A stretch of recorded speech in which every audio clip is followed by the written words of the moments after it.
Off the Record with Mike. The American hostages are harmed. A severe price will be paid. A nation, like all of us in the Carter administration, was first enraged and then mesmerized by the Iran hostage crisis. In the country, the Ayatollah Khomeini became the symbol of American shame and impotence. At the White House, thwarting the Ayatollah became an obsession. So when Iraq invaded Iran in September 1980, top officials privately cheered. Iraq was not our friend, but it was now the enemy of our enemy. Richard Armitage was Assistant Secretary of Defense for International Security Affairs from 1983 to 1989. It was at that time that we realized, good heavens, we don't want anyone to win. We also don't want Iraq to lose, because a loss in Iraq, we felt, would be the spread of the secular brand of Khomeiniism throughout the Gulf, and this would be a detriment to all of our interests. So this was a cold calculation of interest. It's a cold calculation of national security. Whatever the reason, U.S. policy seemed to include a reluctance to criticize Saddam Hussein publicly. Not for sheltering Abu Abbas, the terrorist responsible for the Achille Lauro hijacking in 1985. Not for his use of missiles against civilian targets in Iran, nor his repeated use of poison gas in the war going back as far as 1984.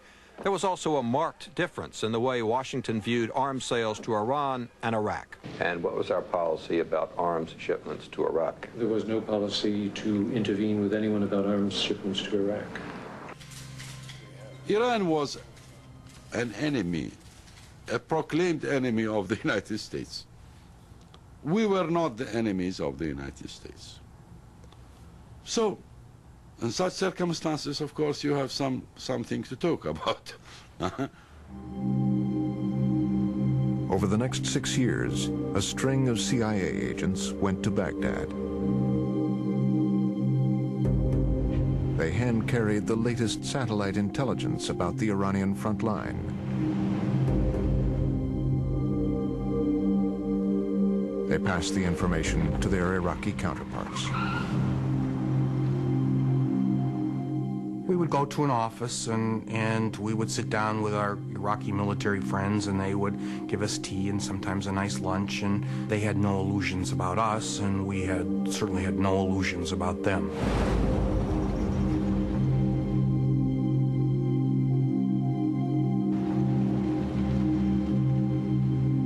We played our card of giving them help in any way we could within the limits that the United States government thought the limit should be.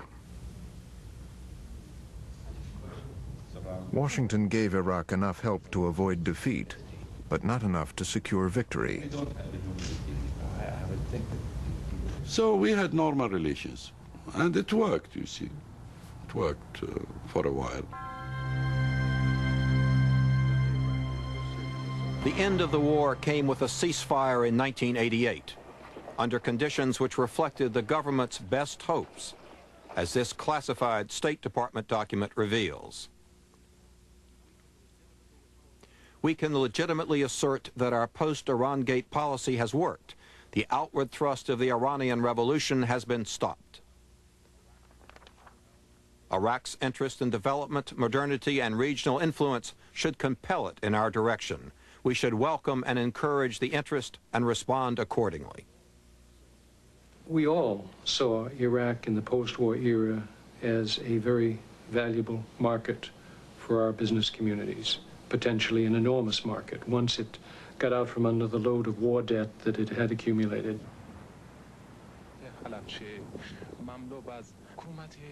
But American hopes for a civilized Iraq seemed shattered almost immediately when Hussein made war on his own people at Halabja. As soon as that happened in Halabja, during the war, we took it up with the Iraqis, very strong disapproval of chemical weapons, and we got them, Secretary Shultz got them to move at that point and articulate a position that they would forswear future use of chemical weapons. Here's a fellow who's using gas, poison gas and chemicals to kill his own people, and they said, well, you know, there's hope. We see hope. Oh my gosh, if that is not the most incredible, impractical, illogical kind of thing. The President of the United States. When the Reagan presidency became the Bush presidency, the new team's policy was a continuation of the old. It would be a policy that required the repeated triumph of hope over experience, because the Iraqi arms buildup was continuing. By 1990, Saddam Hussein had the fourth largest army in the world, and his program to build weapons of mass destruction was well underway. But Iraq was broke, and Saddam believed Kuwait was bleeding him by keeping the price of oil too low. July 17th in Iraq was the 22nd anniversary of the revolution that brought President Saddam Hussein's party to power. After its 8-year war with Iran, Iraq was now billions in debt and angry with its Arab neighbors about the low price of oil, its chief source. In the United States, the speech seemed to pass almost unnoticed. When pressed for a response, the State Department spokesman avoided any criticism of Iraq. I think they saw him as his earlier administration saw him as a thug and a bully in a neighborhood of thugs and bullies, but our thug and our bully. That basically this guy had been, this is how he was perceived, as a bulwark against these wild, crazy, and uncontrolled Iranians. On July 25th, April Glaspie, the U.S. ambassador to Iraq, was summoned to meet with Saddam Hussein in Baghdad. According to an Iraqi transcript, Hussein harangued the ambassador about his dispute with Kuwait over the price of oil. Ambassador Glaspie told Hussein, "The president personally wants to deepen the relationship with Iraq." She did express concern about the Iraqi troops on the Kuwaiti border, but added, "We don't have much to say about Arab-Arab differences like your border differences with Kuwait. All we hope is you solve these matters quickly." On August 1st, the CIA reported to the president that Iraqi troops on the Kuwaiti border were now capable of launching an invasion. At the Pentagon that afternoon, the Joint Chiefs were briefed on the Iraqi buildup by General Norman Schwarzkopf, commander of U.S. forces in the Middle East. At that time, Schwarzkopf gave a rather vivid description in a somewhat low-key manner of what the Iraqi forces were capable of doing. Rick Atkinson reports on the Pentagon for the Washington Post. He did not predict that there would be an invasion. There were no alarm bells that went off. The chiefs came out of there and went about their business. U.S. intelligence sources confirm that within the past few hours, more than 100,000 Iraqi troops have massed along that country's border with Kuwait. And now there are reports. That night, as the nation learned of the invasion on television, National Security Advisor Brent Scowcroft monitored the situation at the White House and briefed the president. The following morning, the president comes into the Oval Office at about 5:40 in the morning, actually stops an aide in the hall and asks what's going on, begins to read the newspapers. Ann McDaniel is White House correspondent for Newsweek magazine. And then the day's meetings begin on what they're going to do. Bush makes his first public announcement during that day. But not contemplating such action. You're not contemplating any intervention? I'm not contemplating such action, and I, again, would not discuss it if I were. That morning, the president flew to Aspen, Colorado, for a previously scheduled speech and a meeting with Prime Minister Margaret Thatcher. It was like two soulmates finding each other. They found from the very first words that they were exactly on the same wavelength, that this was a tremendously serious event, that it could not be tolerated, and something had to be done. The president said little to the press, but he was already thinking about military action. Thatcher remembers telling him Saddam was a potential Hitler who must be stopped. Both leaders drew their history lessons from World War II. Don't forget, George Bush fought bravely in the last war. He knew what it was like to fight. He was injured. So he knew that if you didn't turn out an aggressor, then you could have simply terrible consequences for future generations. As the president returned to Washington, the political challenge that faced him was enormous. To throw Saddam out of Kuwait, he would have to overcome stiff resistance inside his own government and in the country. But now, as the president headed for a meeting with his key advisors, there was fresh intelligence that the Iraqis might be headed for Saudi Arabia. Well, one of the first questions was, is he going to stop at the borders of Kuwait? Saddam, is he going to stop there? Or is he likely to go on into Saudi Arabia and move down to the oil fields? We had no idea what he was going to do. Everybody'd been dead wrong with respect to the question of whether or not he was going to invade Kuwait, and he'd invaded Kuwait, and he had 140,000 Iraqi troops on the Saudi border. The key decision that came out of that meeting is, we will defend Saudi Arabia. There was no debate about that. The question I then posed is, then what? Are we prepared, should we be prepared to go forward and fight for Kuwait? The president gave no response to Powell's question that night or the next day at Camp David. Vietnam was at the table, the old fear of another escalating conflict with no clear end.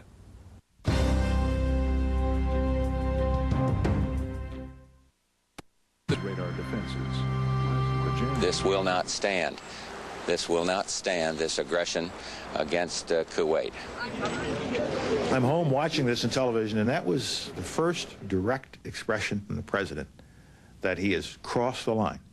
And there's no question he will do what is necessary to get the Iraqis out of Kuwait, whether it's by sanctions, sanctions in force alone, whatever it's going to take.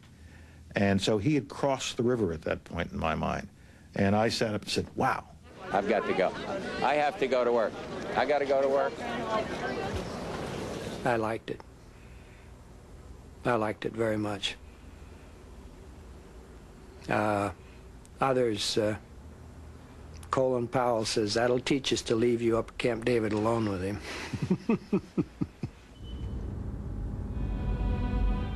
The UN imposed sanctions and called on Saddam to withdraw from Kuwait. Instead, he sent in over 300,000 soldiers. Kuwait's wealth was systematically plundered. Some Kuwaitis tried to fight back, but the resistance was soon broken. Saddam ruled Kuwait as he'd always ruled Iraq, with torture and terror.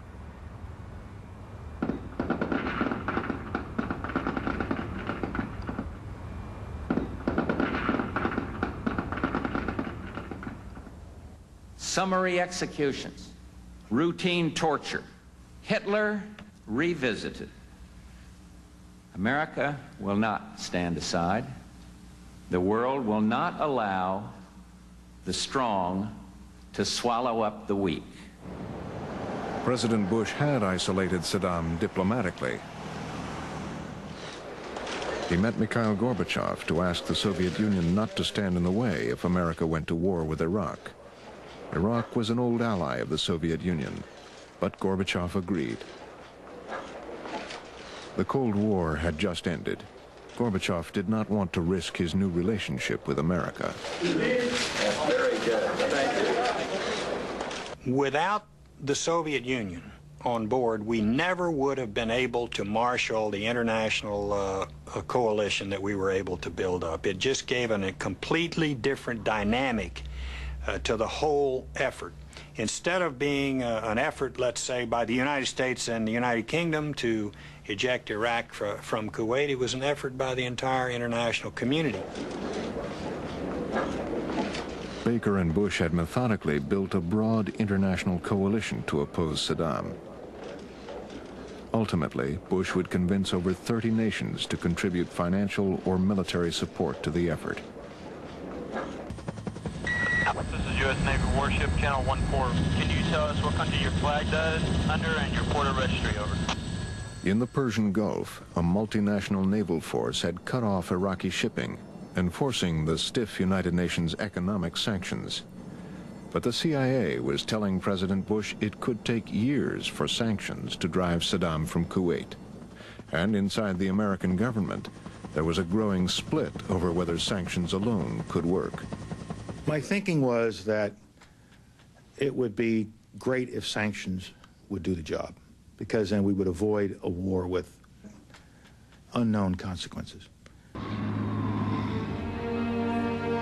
I have today directed the Secretary of Defense to increase the size of U.S. forces committed to Desert Shield to ensure that the coalition has an adequate offensive military option should that be necessary to achieve our common goals. Bush had taken his generals to the brink of war. Now he had to bring along the American public. Saddam Hussein believed the trauma of Vietnam meant that the American people would not stand for a war. Now the polls showed support for Bush's handling of the crisis was slipping.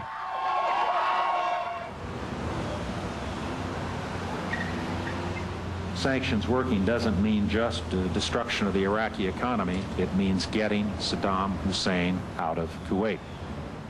Secretary General Powell will be back here. An angry Democratic Congress convened hearings to grill the administration on its plans for war. That not offer us our best prospect to succeed. If the president were to ask me today, can you guarantee that these sanctions will work within a year or two, the answer is no, I cannot. The point is, it's going to be bloody. There are going to be thousands and thousands and thousands of casualties. States or some kind of consideration. Some of the sharpest criticism came from the defense establishment, especially from the man who had planned the war in Vietnam. Surely we should be prepared to extend the sanctions over a 12 or 18-month period if that offers an opportunity to achieve our political objective without the loss of American lives. Who can doubt that a year of blockade will be cheaper than a week of war? The Bush administration was having much more success building up international support for war. Their maneuvering led to a historic UN vote authorizing the use of force in 6 weeks if Iraq refused to leave Kuwait. Simply put, my friends, it is a choice between right and wrong. Between right and wrong. Will those in favor of the draft resolution contained in document S/21969 please raise their hand?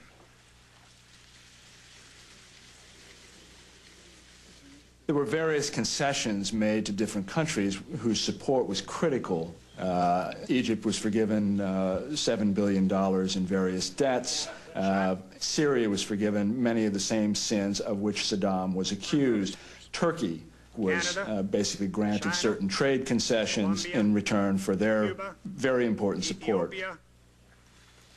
The draft resolution has been adopted as Resolution 678, 1990. We have taken political, economic, and military measures to quarantine Iraq and to contain its aggression. The nations of the world have not stood idly by. But the UN resolution only deepened the fears of the American people. There was very little public support in the United States for the idea of going to war in the Persian Gulf. In fact, it was overwhelmingly opposed.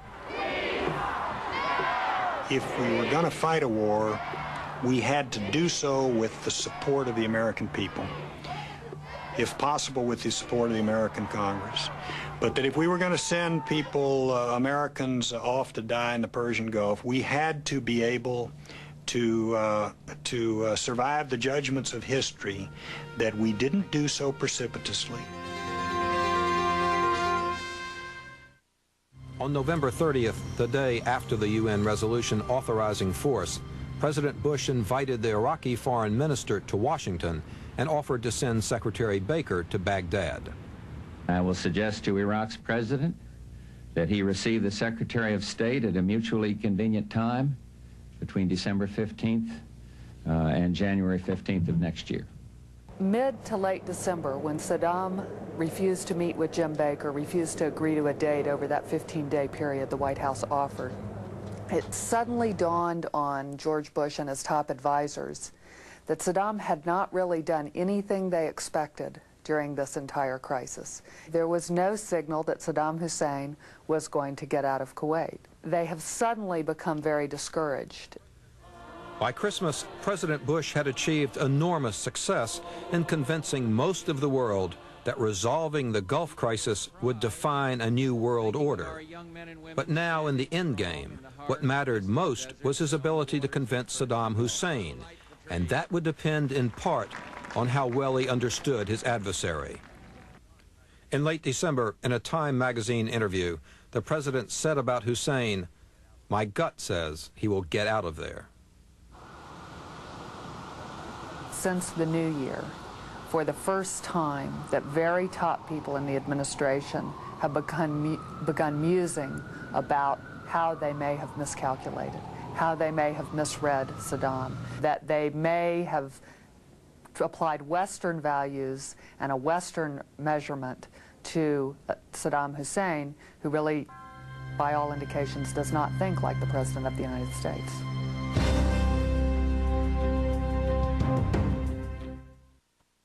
At the brink of the first Gulf War, one question haunted the president and his closest advisors. What kind of man was Saddam Hussein? Saddam Hussein's life started in a small village much like this. It's a part of his populist appeal. He's at home, squatting with peasants. His background is hazy, rewritten by official biographers. It is known that he was born in 1937 and left home at an early age. He came to Baghdad when he was 10 years old, to live with his uncle and to seek an education. He apparently lived up to the Arabic translation of his name, Saddam, the one who confronts. It's said he arrived in the Iraqi capital with a gun. Saddam's political education as an Iraqi nationalist began with his uncle Kairala, who had been jailed for anti-British activities. He apparently also taught him about hate. Years later, Saddam would have printed and distributed one of his uncle's pamphlets. It was entitled, "Three Things God Should Not Have Created: Persians, Jews, and Flies." The main influence on Saddam's personality, I believe, the hatred against the West, which was in the 50s and 60s because of the creation of Israel, because of prevention of the Arab unity, because of the domination of the British on the whole area. This hatred is still there. As a teenager, he moved to Baghdad and later became an enforcer for a new revolutionary movement known as the Ba'ath, or Renewal Party. Political violence was Saddam's ticket to a better life. The party leadership needed a hitman. They were planning to assassinate Iraq's strongman, General Abdul Karim Qasem. What they needed is just a gunman. And they remembered this fellow who had already been accused of murdering someone in his village. So they said, "Will you join in the killing of Abdul Karim Qasem?" And the reaction, of course, was ecstatic. "Yeah, when? You know, let's go for him." The assassination would happen here, on Baghdad's main street. Years later, Saddam hired a James Bond director to reenact his attack on General Qasem's motorcade.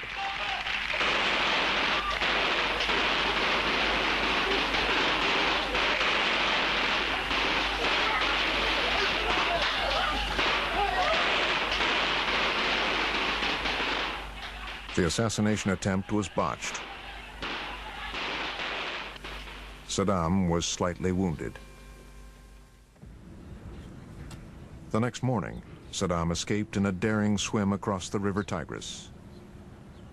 He created just a monumental legend around this incident. You know, I am a member of a hit squad which tried to assassinate the head of this country. This made him proud.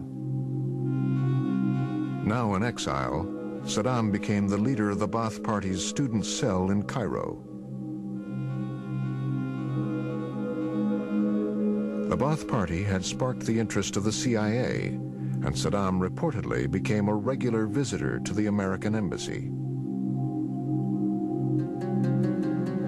The visits to the American embassy by Saddam Hussein and other members of the Ba'ath Party had one purpose and one purpose only: to cooperate with the Americans towards the overthrow of General Abdul Karim Qasim in Iraq.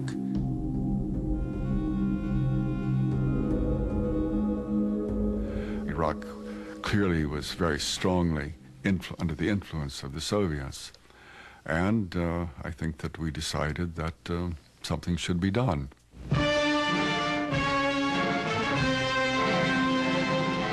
The storied city of Baghdad, capital of Iraq, has been the scene once more of bloody revolt that has seated a new government. With CIA help, the Iraqi Ba'ath Party seized power in 1963. General Qasim was killed in the coup. The CIA provided lists of suspected communists for Ba'ath Party hit squads who liquidated at least 800 people. Saddam rushed home to join in as an interrogator, torturer, and killer. We were very happy. They got rid of a lot of communists. A lot of them were executed or shot. This was a great development. The head of the Ba'ath Party started referring to Saddam after he got to know him as Gabadai, my tough guy. And he helped promote Saddam's cause in the party because he thought what the party needed to move forward was a tough guy. Saddam moved fast. He made himself indispensable to the party leader, Ahmed Hassan al-Bakr, a distant uncle. After Bakr became president in 1968, he made his 31-year-old protege vice president.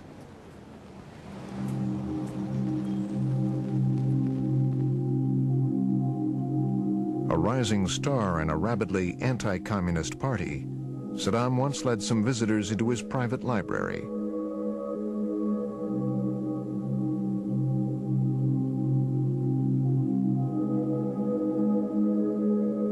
They were shocked to see shelf after shelf devoted to Saddam's role model, Joseph Stalin.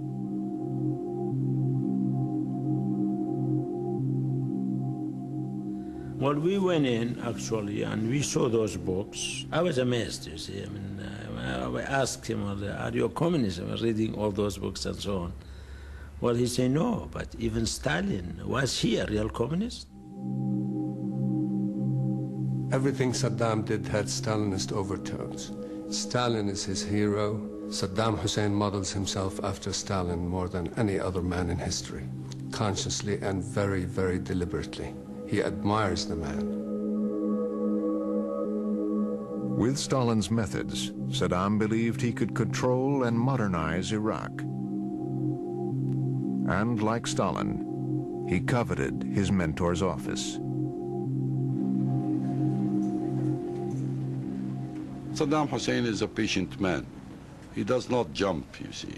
He served under the presidency of al-Bakr very, very faithfully and honestly. But then President Bakr, you see, became older and older. He became ill. Saddam's time had come. In July 1979, he staged a palace coup and named himself president. He summoned the party leadership to a meeting.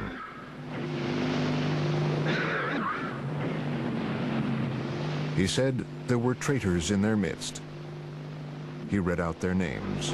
بدن فاضل مؤيد عبد الله طالب الصويرح اسماعيل النجار زهير يحيى مو زهير المريض زهير يحيى اللي بينكم. One by one, they were led out, never to be seen again. علي العقيد إبراهيم عبد علي.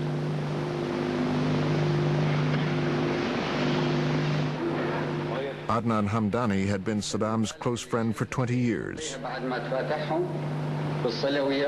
He tried to object. Saddam allowed no debate.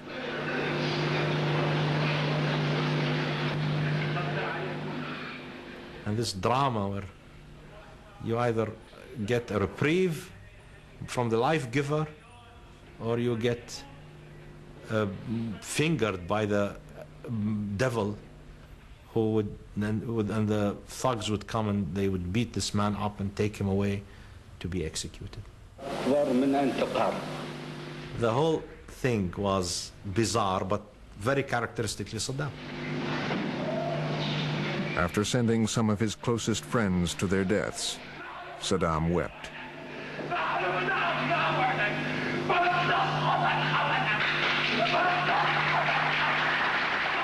Tapes of the meeting were sent throughout the country. Saddam wanted the elite to know what kind of man was now ruling Iraq. We're dealing with Hitler revisited, a totalitarianism and a brutality that is naked and unprecedented in modern times. And that must not stand. Was it a smart thing for George Bush to both personalize and mythologize Hussein? Absolutely not. Absolutely not.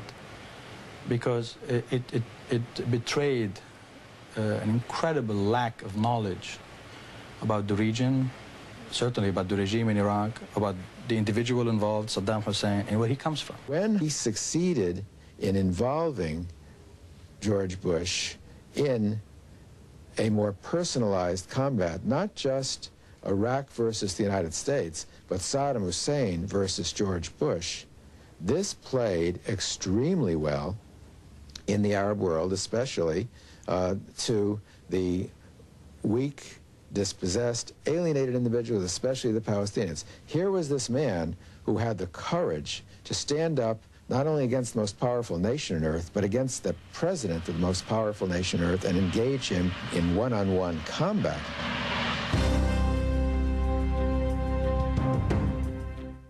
Started jamming Baghdad's radar defenses. 5, 4, 3, 2, 1. Desert Storm hit Iraq with unparalleled force.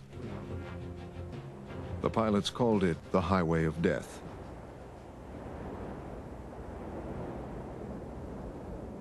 Three days into the land war, the army that had occupied Kuwait City for 7 months no longer existed as a fighting force. Thousands of footprints led off into the desert. Hundreds had been killed. In the coming hours, what happened here would become an important factor in ending the war.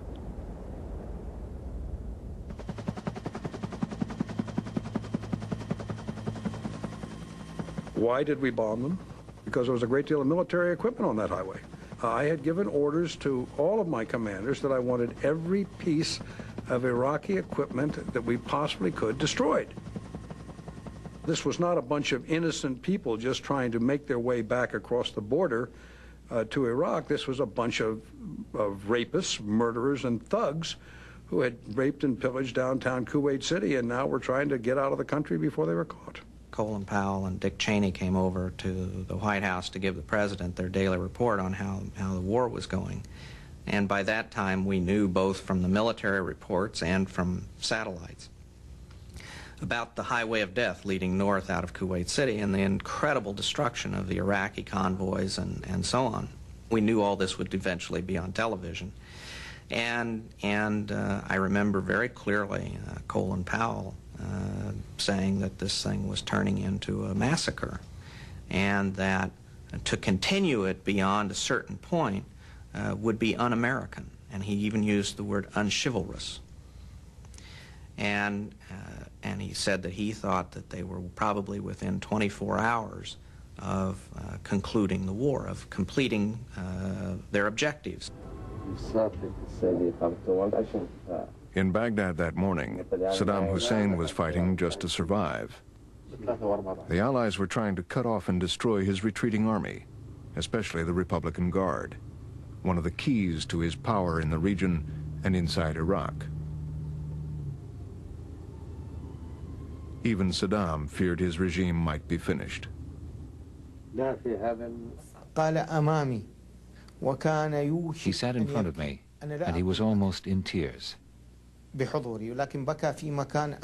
crying, but almost in tears. He thought that his downfall was imminent. He asked me straight out, "Do you think that the Allies will come as far as Baghdad?" He was quite desperate and frightened.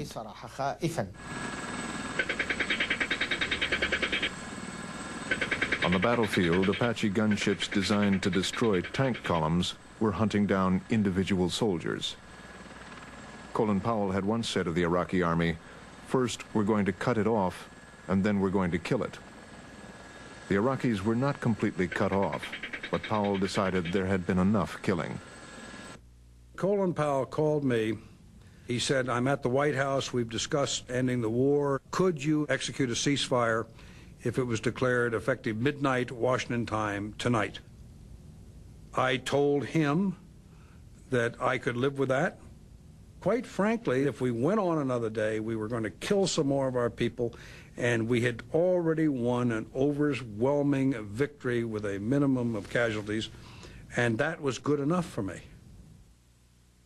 At 5:57 p.m., the president told Powell to stop the war. "It's the thing to do," he said. It was a decision that as best I can recall, there was absolutely no dissent from on the part of any of the president's advisors. Deep down, I wondered if we really had done quite enough, but I did not dissent from the decision. Did not argue that we should go another day. I phoned Saddam and told him that Bush had agreed to this ceasefire. He felt himself to be a great hero. He started to say, "We won. We won." His morale rose from 0 to 100.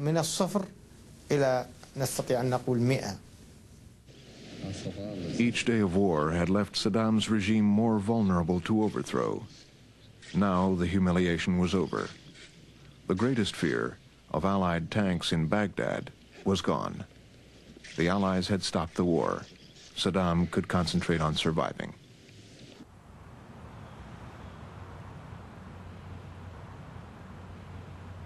You know, to be very honest with you, I haven't yet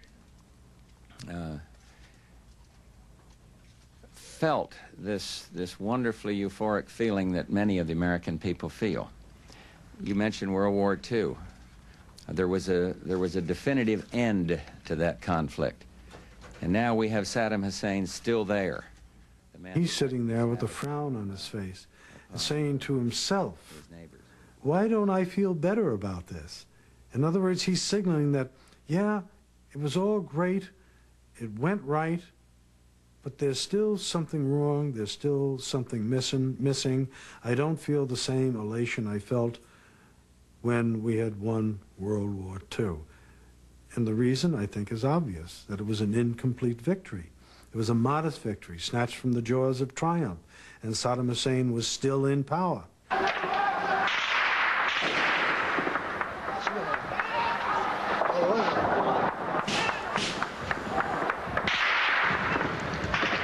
Now another war began, the war to overthrow Saddam Hussein. In Iraqi cities in the south, close to the Allied front lines, Saddam's rule had collapsed. Ordinary people, mostly Shia Muslims, took up arms against a regime they hated. During the war, President Bush had called again and again for the Iraqis to overthrow Saddam. And there's another way for the bloodshed to stop, and that is for the Iraqi military and the Iraqi people to take matters into their own hands and force Saddam Hussein to step aside. We have no argument with the people of Iraq. Our differences are with that brutal dictator in Baghdad.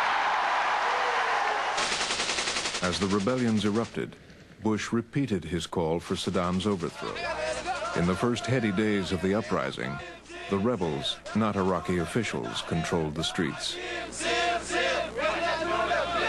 We did not think, the President nor any of us thought at that time that Saddam would continue in power, having suffered such a resounding defeat. With victory won, the political concentration that had brought such success now seemed to desert the White House team. Washington left the details of the ceasefire for the generals to work out alone. The Passionate Eye continues after this short break and news headlines. Tonight on The Passionate Eye. For more than 12 years, must not stand. He has defied the United States. If Saddam will not comply. And tested the will of 3 American presidents. Saddam Hussein aids and protects terrorists. We will fight and we will prevail. And now, at the moment of the final confrontation, the full story of the long road to war.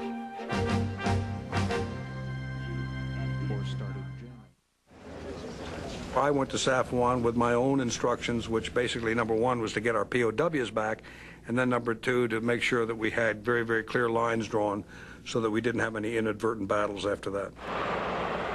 A pair of Apache gunships hovered over the approaching Iraqi convoy. Accompanied by the Saudi commander-in-chief, Schwarzkopf led the defeated Iraqi generals to the tent where the meeting would be held. Once the talks got underway, Schwarzkopf got everything he wanted.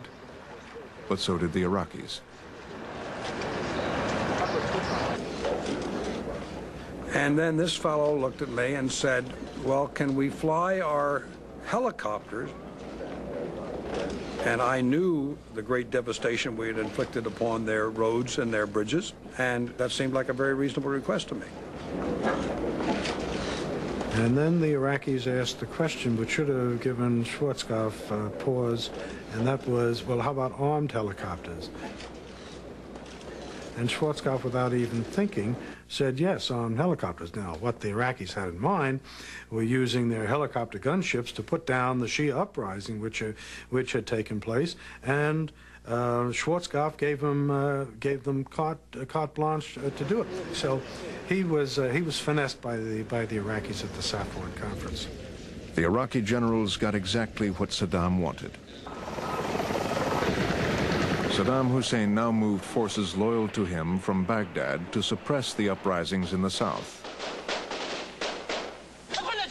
American troops could see the fighting from their positions, but they were ordered not to intervene. My advice to the president throughout the period of this uprising is that this did not seem to me to be an operation that we needed to get involved in, because I couldn't figure out who was doing what to whom. And it would have required us to move further into Iraq and take responsibility for that part of Iraq, and for a purpose that was not stated. These pictures, filmed by the Iraqis themselves, would not reach the West for 2 years. They show Shia prisoners and senior officers from the Iraqi regime.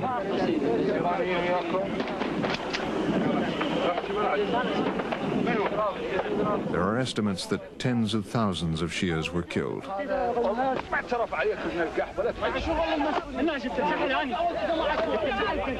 The Americans did not interfere. Therefore, it took us only a few days to recover from the surprise, to reorganize our troops, reorganize our resources, and impose peace and order in the southern governors. It took us 2 weeks to do that. Now there was a second uprising in Iraq, this time in the Kurdish north. In the south, the uprisings had been incoherent, but the Kurdish uprising was different. The Kurds had political leaders who could give the revolt shape. As the rebellion gathered momentum, these Kurdish leaders who'd been living abroad began to return. They wanted to trigger a coup against Saddam. They hoped a new Iraqi leader would let the Kurds run their own affairs.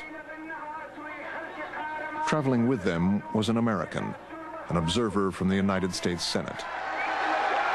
At that point, everything hung in the balance. Had the United States signaled its support for the uprising, I am convinced it would have succeeded. That very night, Saddam Hussein's troops attacked. Washington had decided it did not want to support an uprising that might lead to the breakup of Iraq. The rebel forces fought back, but they were hopelessly outgunned. I do not want to push American forces beyond our mandate. And we've done the heavy lifting. Our kids perform with superior courage, and they don't need to be thrust into a war that's been going on for years. The Iraqi forces advanced relentlessly, and the cities of Kurdistan emptied before them. Now, 1 million people were on the move. They headed for the mountains, trying to reach the safety of the Turkish and Iranian borders.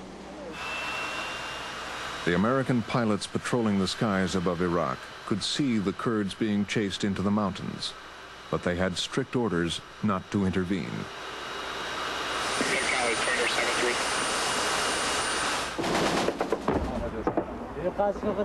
We saw helicopters chasing a lot of people down a road, and we saw the gunships shooting at them. You could see the smoke coming out of the gunship and occasionally see flashes of the tracers, even though the sun had just started coming up.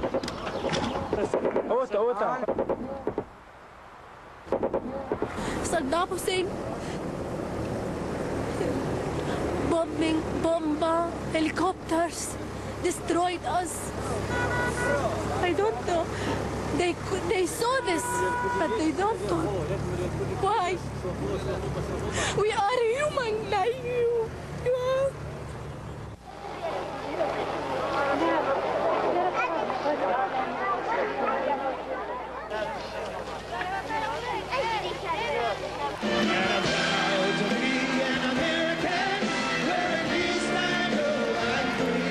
A week after the Iraqis attacked the Kurds, the president went home to Houston to celebrate his victory.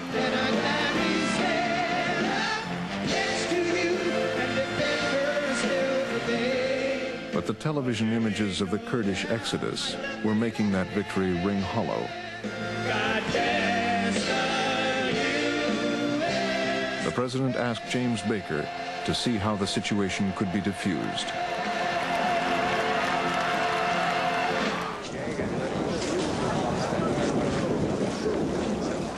I called the president from the airplane and told him I'd never seen anything like this, and that a lot of people were going to die if we didn't do something and do something quickly, and that he needed to really break whatever China was required in order to get it done. I have directed the U.S. military to begin immediately to establish several encampments in northern Iraq where relief supplies for these refugees will be made available in large quantities. Once the safe havens were established, the Iraqis backed off, raising questions about how much suffering could have been avoided if decisive action had been taken earlier. Inside the Bush administration, there was an angry group of staffers less than enthusiastic about the way the war ended. They called themselves neo-Reaganites, but were willing to answer to neoconservatives or hawks. Paul Wolfowitz was generally considered the brains of the outfit. Paul Wolfowitz believed then that it was a mistake to end the war as we did under the circumstances that we did. They underestimated the way in which Saddam was able to cling to power and the means he would use to remain in power. That was the mistake. That, I think, was a key moment. I know that Paul Wolfowitz was very unhappy at that moment and had argued that we should intervene. It was more than that we hadn't removed Saddam, is that we had stood by and watched people we had encouraged to rise up against Saddam. We stood by and watched them get slaughtered. Paul Wolfowitz began to work on a new policy for dealing with Saddam and the rest of the world. Wolfowitz believed containment was an old idea, a relic of the Cold War. America should talk loudly and carry a big stick and use it before weapons of mass destruction could be used. And if America had to act alone, so be it. Wolfowitz was busy writing it all down in a top-secret set of military guidelines when a draft was leaked to the press. The first draft said that the United States would be prepared to preempt the use of nuclear, biological, or chemical weapons by any other nation, even, the document said, where our interests are otherwise not engaged. The document outlined 7 scenarios in potential trouble spots. The primary case studies were Iraq and North Korea. Wolfowitz basically authored a doctrine of American hegemony, a doctrine in which the United States would seek to maintain the position that it came out of the Cold War with, in which there were no obvious or plausible challengers to the United States. That was considered quite shocking in 1992, so shocking, in fact, that the Bush administration, at that time, that Bush administration disavowed it. The White House ordered Defense Secretary Cheney to rewrite Wolfowitz's draft. Those who know the story aren't sure how much of a role Cheney played in the original Wolfowitz document, but he personally took a role in rewriting it. The new, sanitized document reiterated the nation's reliance on containment and coalitions before taking action. Wolfowitz's notion of preemption and America's willingness to act alone was cut. Wolfowitz was ahead of his time and really beginning to try to think through the post-Cold War era, but it was not a conclusion that most of the Bush administration was comfortable with. As George H.W. Bush left office, Wolfowitz's draft plan went into the bottom drawer, but it would not be forgotten. One day there would be a more receptive president and another opportunity.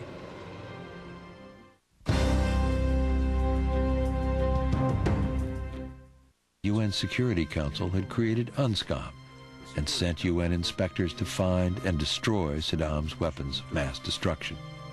One of UNSCOM's first assignments was to investigate Iraq's nuclear weapons program. An American, David Kay, led the team. I must recommend to my commander. We were going to use the full powers we had under Resolution 687. We were going to carry out a zero, no-notice inspection, because otherwise we weren't going to find anything.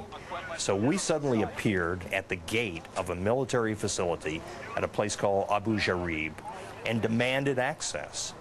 The poor commander of the base that day said, "I have no orders to let you in," but he made what turned out to be a genuinely fatal mistake for him. He said, "You can put up as many members of your team as you want to on this water tower, which is right inside the gate." The inspectors on the water tower spotted Iraqi trucks slipping out the back gate. Kay immediately ordered his team to chase after them. Go get him, Kiwi! Go get him, boy! Folks, this is cops and robbers, cowboys and Indians in the desert. They're now traveling. The UN Land Rovers caught up with the trucks and tried to pull them over. The Iraqis refused to stop. In the process, the Iraqis decided to fire shots over their head, but we did get the photographs, and the photographs are damning as to what the Iraqis were doing. The photographs showed the trucks were carrying calutrons, giant iron magnets which can be used to enrich uranium. Well, this was the proof that no one could deny. It was physical evidence of a very, very large uranium enrichment program. And it was also the evidence of concealment, that from the very beginning, the Iraqis had not been living up to their obligations, and you couldn't deny that. That you are in serious violation, a flagrant violation of Resolution 687, and it will be up to the Security Council members and the Secretary General of the United Nations to determine how they react.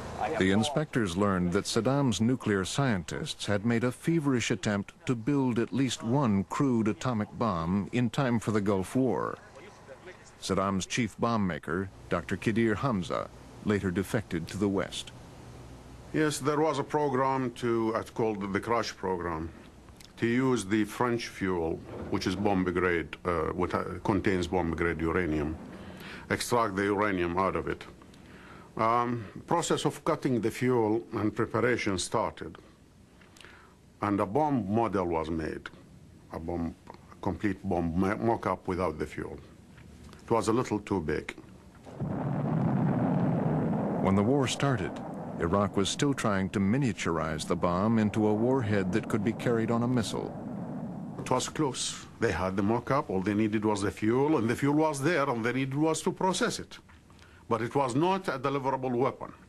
Turned out they'd spent over $10 billion in the 1980s to develop a program that explored practically every known way to enrich uranium and to craft a nuclear weapon. This was not a small program. It was one that was so extensive that as an inspector, when you faced it, your mind just boggled.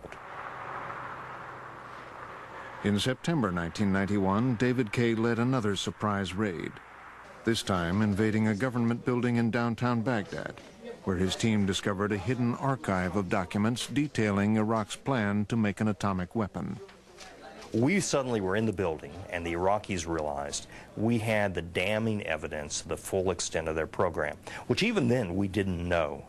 And this laid out exactly in black and white that they were proceeding to produce a nuclear weapon. They kicked us out of the building literally by force and said, you can leave the parking lot, but you're not taking these documents. We said, the documents don't go, we're not leaving the parking lot. The standoff lasted 4 days. The weapons inspectors were held hostage in the parking lot outside the building. The United States declared it was prepared to intervene militarily on behalf of UNSCOM. The only reason Saddam Hussein was going to comply with UNSCOM was because he feared the American-led military reaction. And UNSCOM knew this as well. They knew that we would not leave them in the lurch. The threat of force worked. Decision outcome. I hope there is a decision that will at least alleviate this agonizing situation for you and for me. Okay, please. Please. In the end, the inspectors were allowed to leave with all their evidence. Within a year, the United States began to see deep fissures in the coalition that it had built, with 3 critical members of the Security Council, China, Russia, and France, all beginning to call for some kind of easing of sanctions to review the entire process. They all had economic interests that were more important than the regional security threat.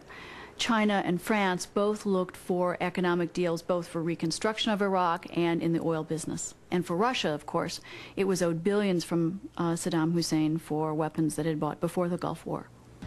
UNSCOM was now stymied. It had to find a new way of doing business. To hunt down the weapons Iraq was hiding, UNSCOM decided it must act more like an intelligence agency.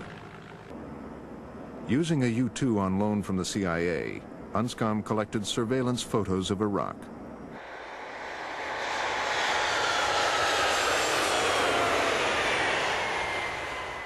UNSCOM was pleased with the U-2 photo analysis and the other intelligence provided by the CIA.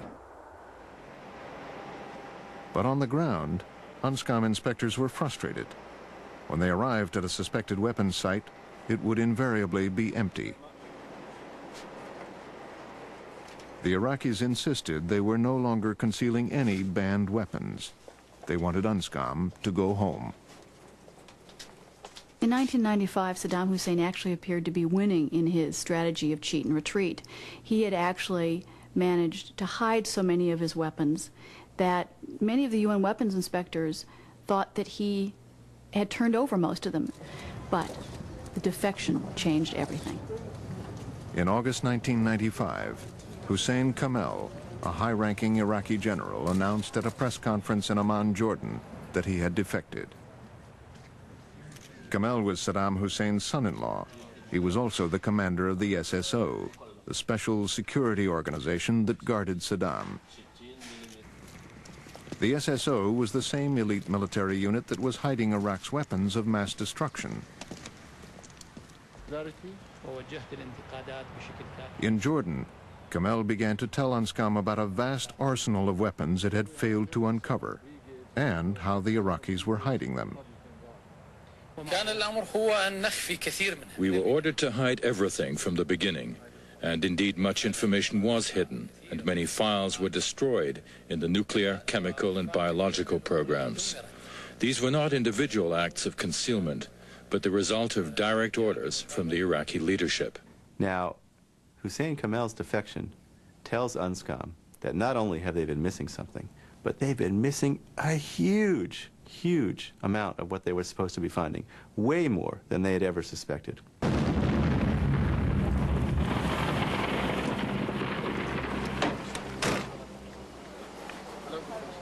One of the first places Anscombe struck was Al-Hakam.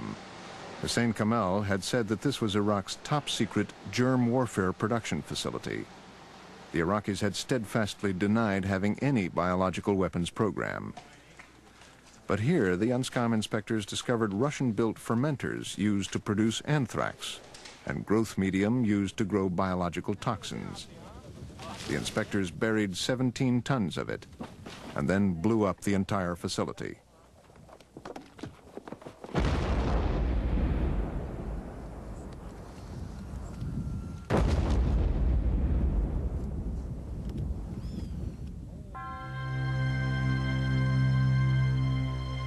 But the relationship between the inspectors and the Iraqis continued to deteriorate. The CIA had backed an unsuccessful plot by Iraqi military leaders to overthrow Saddam. And in 1998, Saddam accused Anscombe of spying on him for the CIA. The departure of this team in no way reflects a change in Anscombe's determination to conduct inspections or to have these inspections led by chief inspectors of the executive chairman's choosing, to include myself. We'll be back. In Washington, the president again threatened military action if Saddam did not back down. The choice is up to Saddam Hussein. Let the weapons inspectors back on the job with free and unfettered access. But if Saddam will not comply with the will of the international community, we must be prepared to act. But there is no one that has done to his people or to his neighbors what Saddam Hussein has done, or what he is thinking about. President Clinton dispatched his top foreign policy advisors to a town hall meeting at Ohio State University to marshal public support for a U.S. military strike against Saddam Hussein. He is qualitatively and quantitatively different from every brutal dictator that has appeared recently, and we are very concerned about him specifically and what his plans might be. What do you have to say about dictators of countries like Indonesia, who we sell weapons to, yet they are slaughtering people in East Timor? What do you have to say about Israel, who is slaughtering Palestinians, who impose martial law? What do you have to say about that? Those are our allies. Why do we sell weapons to these countries? Why do we support them? Why do we bomb Iraq when it commits similar problems? We are not going to be able to stop Saddam Hussein. We are not going to be able to eliminate his weapons of mass destruction, all of them. President Clinton admitted it. All he wants to do, Clinton said, was send a message to Saddam Hussein. We, the people of Columbus and Central Ohio and all over America, will not send messages with the blood of Iraqi men, women, and children. If we want to deal with Saddam, we deal with Saddam, not the Iraqi people.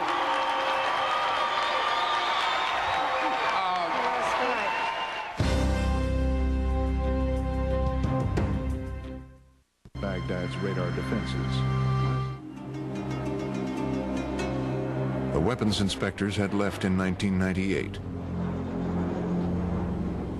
To the hardliners, Saddam had won.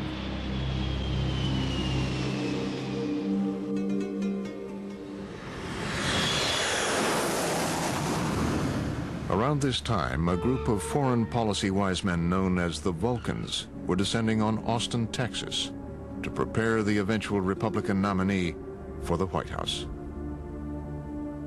At the governor's mansion, the hawks, the moderates, and all varieties of Republicans came to bring the young governor of Texas up to speed about the world. When George Bush was running for president, he essentially went to school.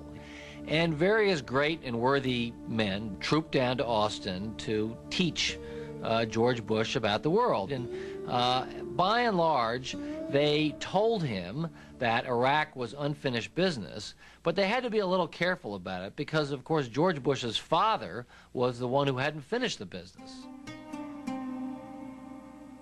And if George W. Bush was elected president, he may end up having to do what his father didn't do or couldn't do, and that is killing off Saddam Hussein. Your right hand and repeat after me. I, George Walker Bush, do solemnly swear. I, George Walker Bush, do solemnly swear. As George W. Bush took the presidency, both sides presented the new president with their nominations for the most powerful posts in his government. He had chosen his father's Secretary of Defense, Dick Cheney, as his vice president, and put him in charge of the transition. But the Hawks got 3 important jobs.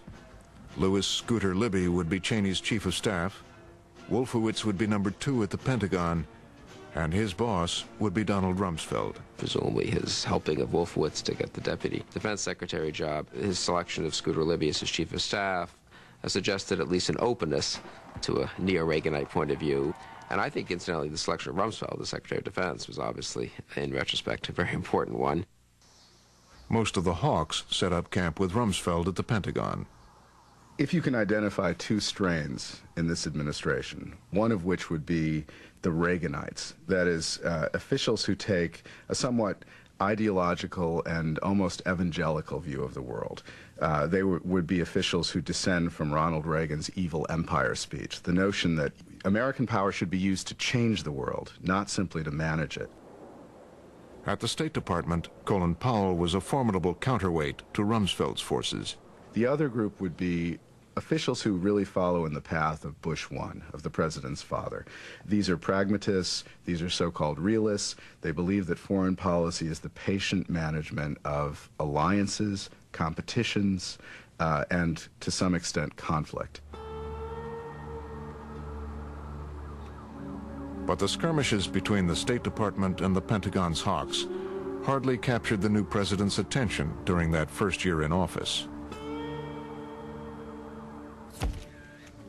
Adrift, his foreign policy apparatus stalled between the 2 competing forces.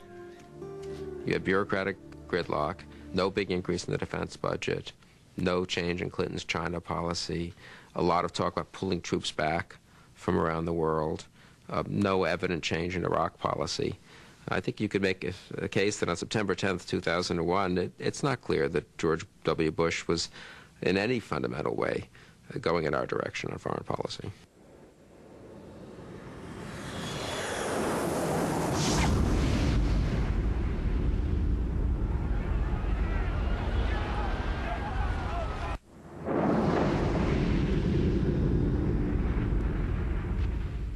We didn't know what to do about this. We had been picked up and pitched forward into a new world. His first comments that morning down in Florida were not particularly effective. To hunt down and to find those folks who committed this act.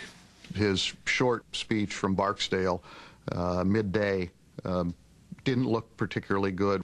We have taken all appropriate security precautions. Wasn't a very strong statement. He stumbled over a little bit of it. We will show the world that we will pass this test. God bless. The president wanted to get back to Washington as fast as possible, to go on television to the nation. In the Situation Room at the White House, the vice president and the senior White House staff were locked down. By late afternoon, they were trying to focus on the words the president would say to the American people. Bush talked several times to Don Rumsfeld, but Colin Powell was on an airplane and basically out of communication most of the time coming back from South America. Then the presidential helicopter appeared in the Washington sky. Then another, and another, and another. 6 in all, swooping and feinting toward the White House. Finally, the chopper carrying the president made its move to the South Lawn. Bush finally got back to the White House at about 7 o'clock that night. There was a draft of the speech available. The president wanted to include a tough new passage about punishing those who harbor terrorists, words that would be seen as widening the U.S. response enough to put Iraq on the agenda. And he had a short meeting that included Condoleezza Rice, National Security Advisor, and she said to him, "Do you want to say this tonight?" And he said to her, "What do you think?" She said, "First moments matter most. I think we ought to keep it in." We will make no distinction between the terrorists who committed these acts and those who harbor them. It set the tone for where the administration was going, both with Afghanistan and I think with Iraq. The president made what I think is probably the most important statement in all the statements that have been made by him and others. and that was that we would not distinguish between the terrorists and the countries that harbor them. When he laid down those principles, I don't know whether he foresaw all of their implications, how far they would take him. I don't know if he understood fully and foresaw fully the true radicalism of what he had just said. And on September 13th, Wolfowitz expanded on the president's definition. The president has said that the United States intends to find those who were responsible for these attacks and hold them accountable.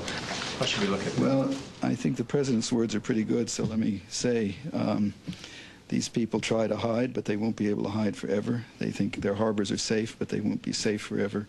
I think one has to say it's not just simply a matter of capturing people and holding them accountable, but removing the sanctuaries, removing the support systems, ending states who sponsor terrorism, and that's why it has to be a broad and sustained campaign. It's not going to. And that was taken by everybody to be a sign that he felt that at this point we should go after Iraq. And it alarmed Powell and people in the State Department, who again felt it was inflaming the situation, taking their eye off the real ball, which was to go after Al-Qaeda in Afghanistan.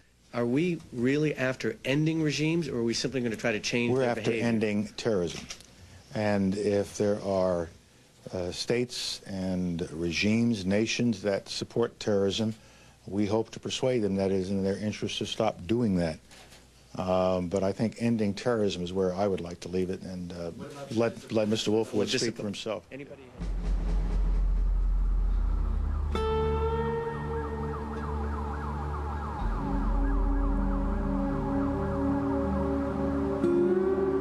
That afternoon, there's another meeting of the National Security Council, or the War Cabinet, and General Shelton, who was then the chairman of the Joint Chiefs of Staff, was there.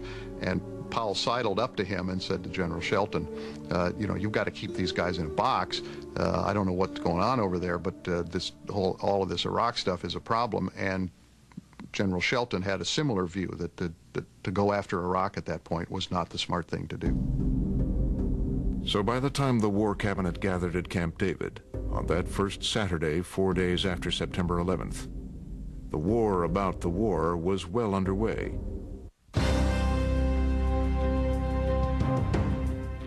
Baghdad's radar defenses were jamming. Every nation in every region now has a decision to make. Either you are with us or you are with the terrorists. Terrorism has become the new communism. You can hear echoes again and again in President Bush's speeches of a vision of the world that is very familiar to American ears.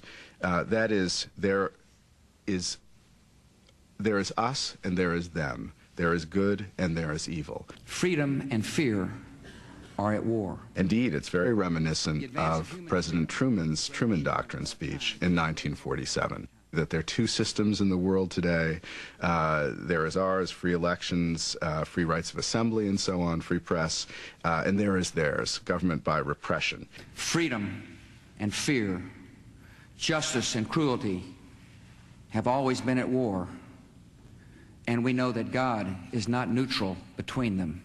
It was an all-embracing evangelical policy of American power in the world. American power would be used to support ideas, the ideas of freedom, everywhere where they were threatened. In all that lies before us, may God grant us wisdom, and may He watch over the United States of America. Thank you.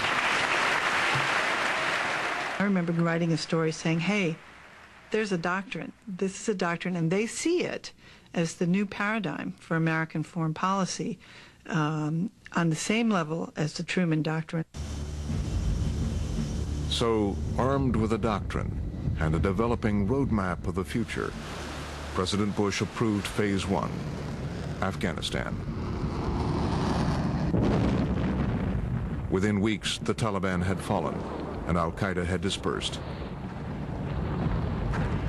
Now, it was time for Phase 2. Condi Rice describes it almost as a light bulb going off inside the president's head. Oh, Iraq. Now it's time to turn back to Iraq.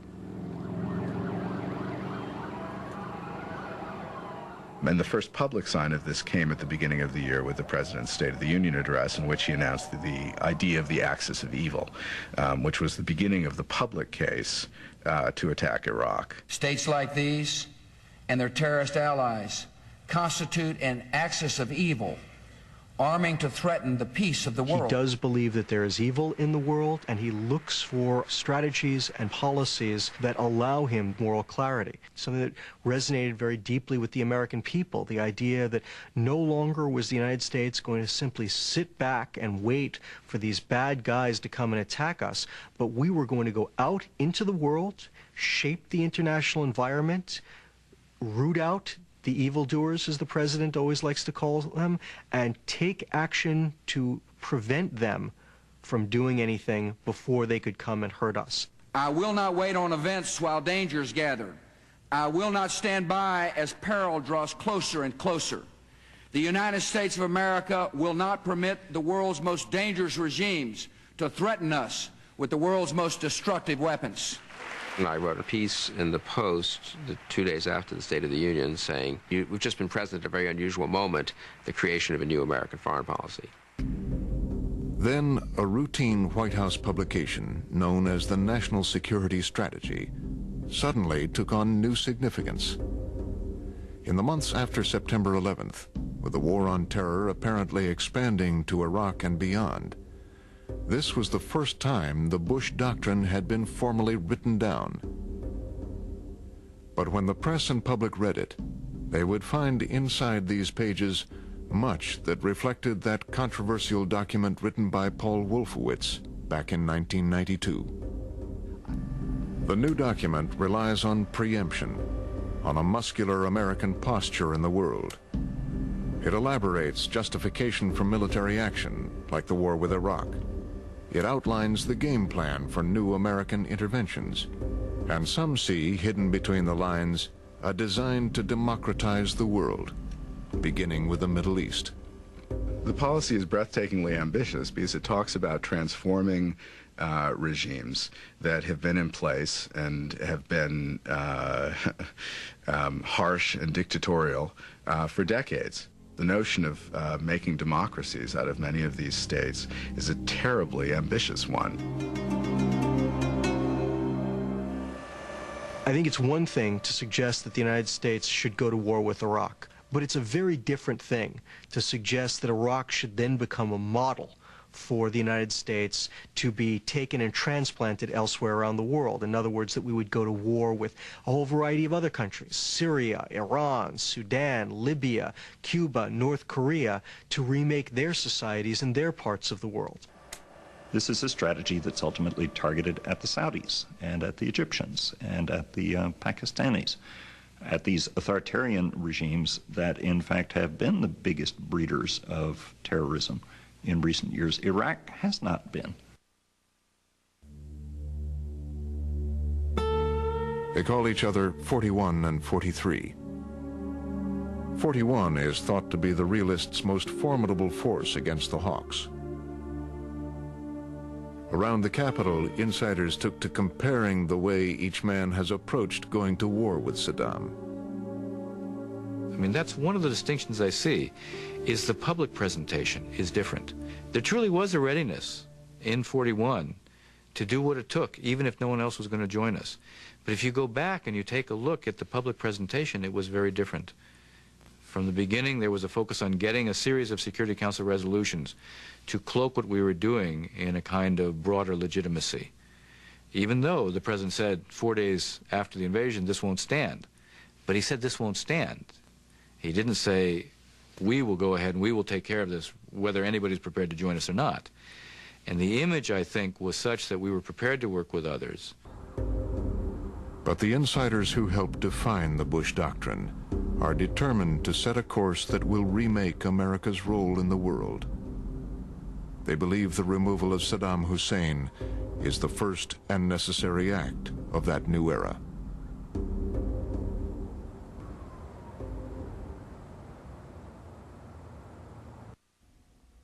The Long Road to War was produced for the PBS program Frontline. For more information and additional links, check our website at www.cbc.ca/.